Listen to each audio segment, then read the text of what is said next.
Little Red Riding Hood.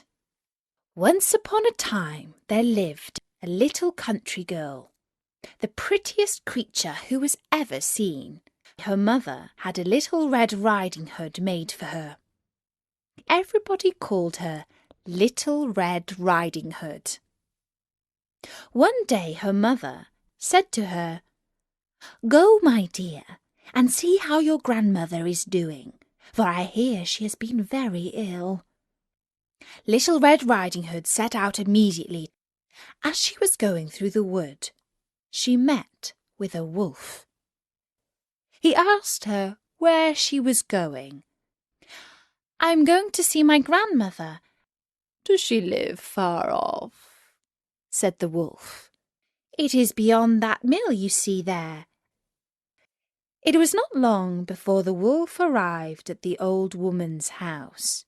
He knocked at the door. Tap, tap, tap. "Who's there?" "Your grandchild, Little Red Riding Hood," replied the wolf, faking her voice. The good grandmother cried out, "Pull the string and the latch will go up." The wolf pulled the string in, and the door opened, and then he immediately fell upon the good woman and ate her up in a moment.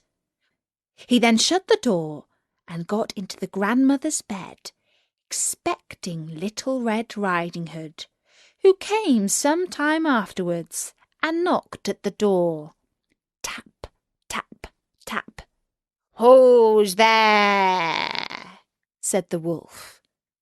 "It is your grandchild, Little Red Riding Hood," the wolf cried out to her. "Pull the string and the latch will go up." Little Red Riding Hood pulled the string and the door opened. "Grandmother, what big arms you've got!" "All the better to hug you with, my dear." "Grandmother, what big ears you have!" "All the better to hear you with, my child." "Grandmother, what big eyes you've got!" "All the better to see you with, my child."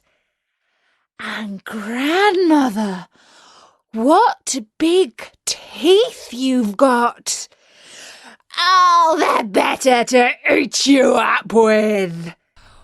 Fortunately, a hunter was passing nearby the hut. He heard the wolf and recognized him right away.